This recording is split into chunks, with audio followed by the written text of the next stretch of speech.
In this video, you'll learn how to effectively use Claude Code in your terminal. By following these instructions, you will be able to interact with Claude and execute various commands seamlessly. To begin, launch your terminal application.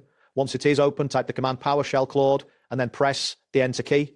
This command initiates the Claude program and prepares it for use. After executing the command, you should see a prompt indicating that Claude is starting up. If this is your first time running Claude, a link will appear in the terminal window. You can either click on this link directly or press C to copy it. Once copied, paste the link into your web browser. Upon reaching the sign-in page, enter your Anthropic account credentials. After successfully signing in, the browser will display a message stating success. At this point, return to your terminal to continue using Claude. Once Claude is running, you can communicate with it much like chatting, but special commands are initiated using forward slashes.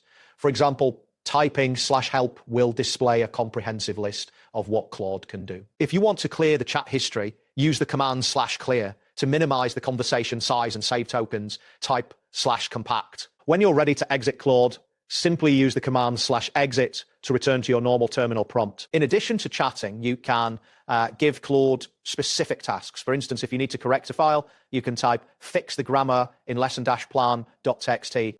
To view files in your current directory, use the command list all the files in this folder.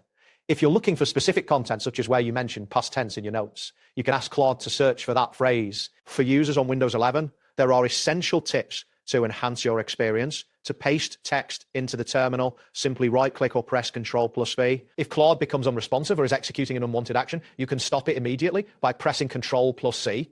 Additionally, if you want to revisit previous commands without retyping them, you can use the up arrow key to cycle through your command history. That wraps up today's guide.